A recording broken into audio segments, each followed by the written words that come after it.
శ్రీమాత్రే నమ. జయ గురు దత్తాత్రేయ నమ.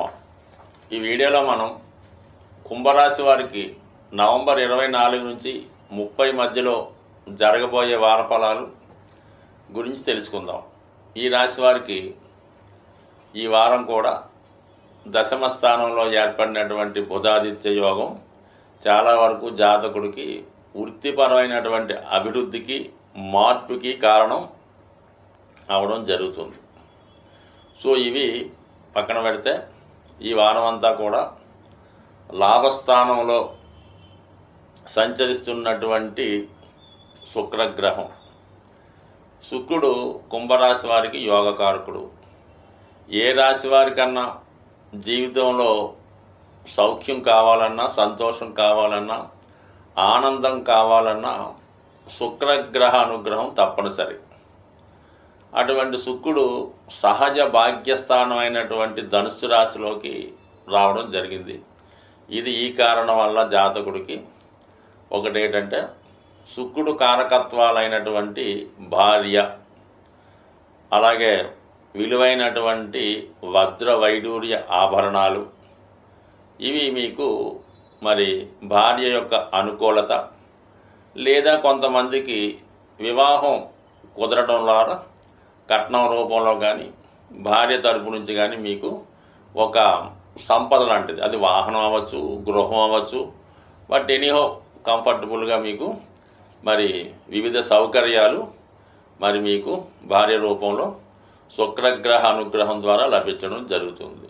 సో అంటే మీకు దీన్ని ఇంకో విధంగా చెప్పాలంటే స్త్రీ లాభం, స్త్రీ వలన లాభం, స్త్రీ సౌఖ్యం అని చెప్పడం కన్నా, అంటే ఇప్పుడు ఇక్కడ స్త్రీ అన్నప్పుడు మీకు శుక్రుడు కాబట్టి అది మీ కుమార్తె అవ్వచ్చు, అలాగే మీ తల్లిగారు అవ్వచ్చు, అలాగే మీ అక్క అవ్వచ్చు, మీ ఆంటీ అవ్వచ్చు. ఇక్కడ మనకి ఆ విధంగా అర్థం చేసుకోవాలి తప్ప ఓ స్త్రీ అనగానే కళ్ళ కంటే అది ఊరిక అక్కలేని వ్యర్థ ఆలోచన తప్ప ఖచ్చితంగా మాత్రం శుక్రుడు అంటే సాక్షాత్తు లక్ష్మీ అమ్మవారు. మరి అటువంటి లక్ష్మీ అమ్మవారు అధిదేవతగా కలిగినటువంటి శుక్రగ్రహం లాభస్థానంలోకి వచ్చినప్పుడు చెడు ఆలోచనలు ఊహలో కాకుండా మరి నిజాయితీగా మీరు మరి ఒక శ్రీ సూక్త పారాయణ ద్వారా, కనకధార స్తోత్రం ద్వారా, అలాగే విష్ణు సహస్రం పారాయణం చేయడం వల్ల లక్ష్మీ అమ్మవారి అనుగ్రహం పాత్రులై మీరు కోరుకున్న విధంగా అది మీకు అదృష్టం కలిగే అవకాశం ఉంటుంది. అలాగే మరి ఇక చతుర్థాధిపతి లాభస్థితి కాబట్టి వాహన లాభం, గృహ లాభం, అలాగే మాతృ సౌఖ్యం ఇది కూడా మీకు లభించడం జరుగుతుంది. అంటే కొంతకాలంగా హాస్టల్లో ఉన్నటువంటి విద్యార్థి ఏదో సెలవుకి 3 రోజులు తల్లిగారి దగ్గరికి రావడం కూడా ఇది కారణం అవుతూ ఉంటుంది అన్నమాట. అది కూడా సుఖమేగా మరి. అలాగే భాగ్యాధిపతి లాభస్థితి అంటే భాగ్యం అంటే అదృష్టం, గురువు, అలాగే ఆధ్యాత్మిక గురువు, తండ్రి గారు, మీ యొక్క బాసు, వాళ్ళు ఏం చేస్తారంటే మీ యొక్క సేవలకు మెచ్చి మీకు ఏదైనా ఒక వాహన సౌకర్యము, లేదంటే మీకు ఒక సొంత గృహాన్ని ఏర్పాటు చేయడము, ఇటువంటి సౌఖ్యం ద్వారా మీకు ఈ విధంగా లభించే అవకాశం ఉంది.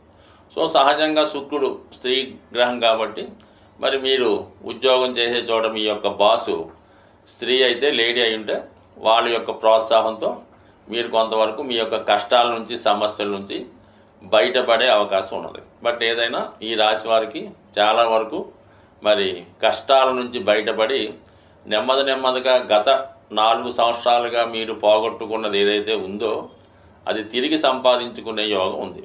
ఇక మీకు ఇక్కడ శుక్రుడి యొక్క డిపాజిటరు, ధన లాభాధిపతి అయినటువంటి గురువు చతుర్థ స్థానంలో సంచరించడం జాతకుడు ఖచ్చితంగా తనకు వచ్చినటువంటి బహుమతుల ద్వారా అవ్వచ్చు, భార్య ద్వారా వచ్చిన ఆదాయం అవ్వచ్చు, కుమార్తె ద్వారా వచ్చిన ఆదాయం అవ్వచ్చు, మీరు ఏదో ఒక స్థిరాస్తి మీద ఇన్వెస్ట్ చేసే అవకాశం ఉన్నది.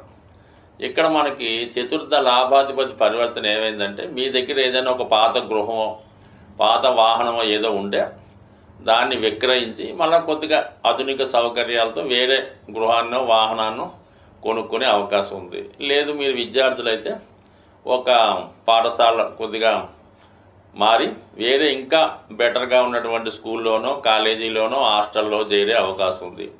లేదు ఒక దేశం నుంచి ఇంకా ఖరీదైనటువంటి దేశంలోకి మారే అవకాశం ఉన్నది. బట్ ఏదైనా ఈ శుక్ర గురువులు రెండు కూడా శుభగ్రహాలు మీకు అటు విద్యా సంబంధించిన, వివాహానికి సంబంధించిన, అదృష్టానికి సంబంధించిన విషయాల్లో అనుకూలమైనటువంటి మార్పు రావడం జరుగుతూ ఉంది. దాన్ని మీ ప్రయత్నం బట్టి, జాతకంలో మీకు ఉన్నటువంటి అర్హతను బట్టి ఉంటుంది. ఇంకా దానికి అనుకూలంగా 6వ స్థానంలో కుజుడు పాపగ్రహం అయినప్పుడు కూడా నీచలో ఉన్నప్పటికీ మీకు ఒక విపరీత రాజయోగం ఏర్పడి ఏదైనా ఇంటర్వ్యూలో విజయం వస్తుంది. కోర్టు సమస్యలు, అన్నదమ్ములతో ఉన్న లావాదేవీలు, స్థిరాస్తి గొడవల నుంచి మీకు అనుకూలమైన తీర్పు వచ్చే అవకాశం ఉంది. స్వస్తి. సాధారణంగా ప్రతి రాశి వారు కూడా ఏదో ఒక అదృష్ట వస్తువో, అదృష్ట రత్నమో ధరించడానికి ప్రయత్నం చేస్తుంటారు. దాన్ని అవకాశంగా తీసుకొని అటువంటి వాటిని క్యాష్ చేసుకునేవారు కూడా చాలామంది ఉండడం జరుగుతూ ఉంటుంది. కానీ ఏమాత్రం ఖర్చు లేకుండా సులభంగా మీకు సంపదనిచ్చే కొన్ని విలువైనటువంటి వస్తువులు మీకు చెప్పడం జరుగుతుంది. అందులో ఒకటి ముఖ్యంగా మనకి లక్ష్మీప్రదమైనవి, అదృష్టాన్ని కలిగించేవి గోమతి చక్రాలు. ఈ గోమతి చక్రాలు మీరు ఒక 11 సేకరించి మీ యొక్క క్యాష్ బాక్స్లో పెట్టుకోండి. లేదంటే మీరు పర్సులో ఒక గోమతి చక్రం పెట్టుకోండి. లేదా విద్యార్థులు పరీక్ష రాయడానికి వెళ్ళినప్పుడు, ఇంటర్వ్యూకి వెళ్ళినప్పుడు ఒక గోమతి చక్రాన్ని లాకెట్ రూపంలో ధరించినా పర్లేదు, ఉంగరం రూపంలో పెట్టుకున్నా పర్లేదు, అది లాకెట్గా వేసుకున్నా మరి మీకు అదృష్ట యోగాన్ని ఇస్తుంది. అంటే ఇది సముద్రంలో దొరుకుతుందన్నమాట. మనకి సముద్రంలో పుట్టిందే లక్ష్మీ అమ్మవారు, సమస్త వస్తువులు అక్కడ దొరికాయి. కాబట్టి ఈ సముద్రంలో దొరికినటువంటి శంఖాలు, అలాగే గవ్వలు, ఈ గోమతి చక్రాలు కూడా ఖచ్చితంగా లక్ష్మీప్రదం లాంటివి. కాబట్టి కేవలం ఇవి ఒక గోమతి చక్రం 10 నుంచి 20 రూపాయలు మించి ఉండదు. ఇది ఖచ్చితంగా ప్రతిఫలాన్ని ఇచ్చే రెమెడీ. లేదు మీ పూజా మందిరంలో అయినా ఒక గోమతి 5 చక్రాలు పెట్టుకొని చాలు. దాని తర్వాత అంత అదృష్టాన్ని ఇచ్చేవి చిన్నపాటి లక్ష్మీ గవ్వలు, దాని పేరే లక్ష్మీ గవ్వలు, చాలా తెలుపు రంగులో ఉండడం జరుగుతూ ఉంటుంది. ఇవైనా సేమ్ గోమతి చక్రాలా పనిచేస్తాయి. కనీసం అవి 11 కానీ 5 కానీ మీ క్యాష్ బాక్స్లో కానీ, అలాగే మీ యొక్క వాహనంలో కానీ, అలాగే మీరు మీ యొక్క బట్టలు దాచుకునే బీరువాలు ఎక్కడ పెట్టుకున్నా అవి మీకు లక్ష్మీప్రదంగా పనిచేస్తూ ఉంటాయి. అలాగే చాలామంది ధనం ఎక్కువగా ఖర్చు అవుతుంది, ఏమవుతుందో అర్థం అవ్వట్లేదు. అంటే అది ఏదో వాడికి బ్యాడ్ హ్యాబిట్ ఉంటుంటుంది, మరి ఏదో వ్యసనం ఉంటుంది, ఎవరికో ఇన్వెస్ట్ చేస్తుంటాడు, వాళ్ళకి వీళ్ళకి గిఫ్ట్లు ఇస్తుంటాడు. అటువంటి వాళ్ళకి శుక్రుడు యొక్క ప్రభావం వల్ల ఈ విధంగా వాళ్ళు చేస్తూ ఉంటారు అన్నమాట.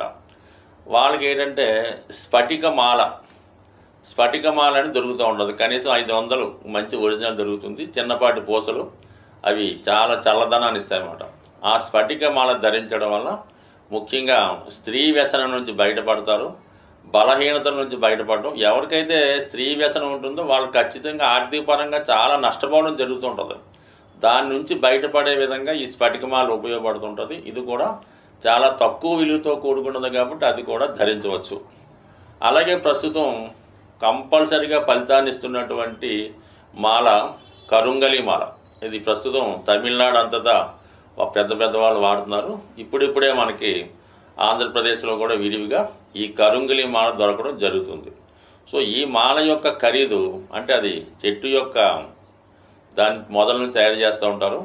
ఇది 300 రూపాయల నుంచి సుమారుగా 1500, 3000 వరకు కూడా, అంటే బాగా క్వాలిటీగా ఉన్నటువంటిది ఏంటంటే 1500, 2000కి దొరుకుతుంది. కొంత లేతగా ఉన్నటువంటి చెట్టు నుంచి తీసింది 500కి, 300కి దొరుకుతూ ఉంటుంది. బట్ ఏది ధరించినా ఈ కరుంగలి మాల ధరించడం వల్ల జాతకుడికి తనలో ఉన్నటువంటి దిష్టి దోషం తొలుగుతుంది. అలాగే సుబ్రహ్మణ్య స్వామి సంబంధించింది కాబట్టి వివాహ సమస్యలు, రుణ బాధలు తొలుగుతాయి.